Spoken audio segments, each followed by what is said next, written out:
Hey everyone, and welcome back. We're diving into a topic that never seems to get old, taxing the rich. Always a hot button issue, right? It really is. Yeah. We've got articles, reports, studies, all sorts of stuff, and we're going to try to figure out what the strongest arguments are on both sides. Should the wealthy pay more, or are there good reasons to be cautious? Exactly. And get this, the U.S. actually had a top tax rate over 90% at one point. Wow, 90%.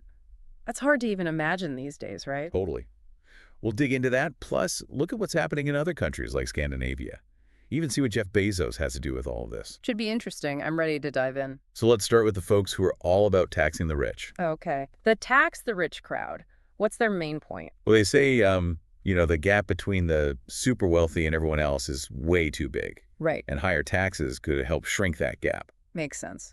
More revenue from the wealthy could mean more resources for everyone else. Exactly. We can put that money towards better healthcare, education, infrastructure, you name it. I see. It's about using taxes to create a more level playing field and fund public services. Yeah. Plus, there's this idea that if you benefit more from the system, you should contribute more back. Like a moral obligation kind of thing. Right. But is it really that straightforward? Well, not so fast. There are some pretty strong counter-arguments. Oh, yeah.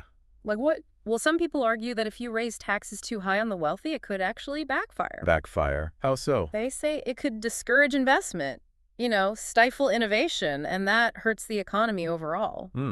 So everyone might end up worse off in the long run. Potentially. And then there's the whole issue of tax avoidance. Right. Will the wealthy just find loopholes or move their money to avoid those taxes? Exactly. It's not as simple as just slapping on a higher tax rate. It makes you wonder about that 90% tax rate in the U.S. back in the day. Right. It sounds almost unbelievable now. Seriously, it was during the mid-20th century. What was going on then? Well, it's interesting. That period saw a lot of investment in U.S. infrastructure and social programs. Oh, really?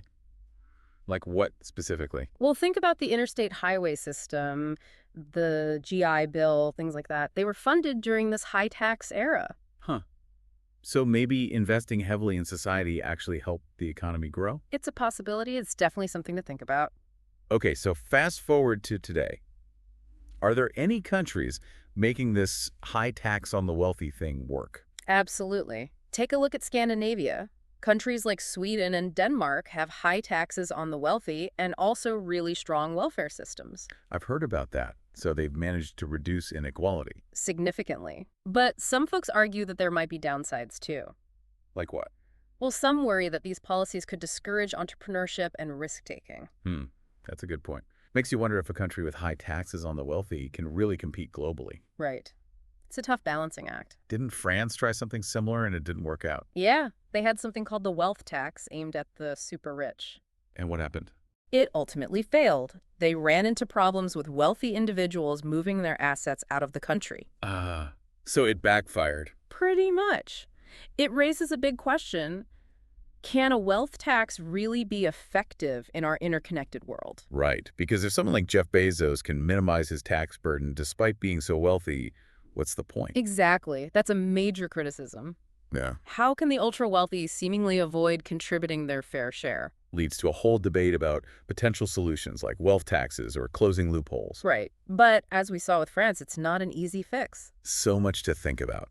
We've looked at the arguments for and against taxing the rich, considered historical examples, and the challenges involved. Definitely makes you ponder. What would you prioritize if you could design a tax system? Exactly. Would you focus on reducing inequality above all else? Or prioritize economic growth? Maybe strike a balance. Tough choices, right? Totally. Yeah. Keep exploring these questions, folks. Understanding different perspectives is crucial in today's world. And if you want to dig deeper, check out Piketty's Capital in the 21st Century. It's a great resource for anyone who wants to learn more.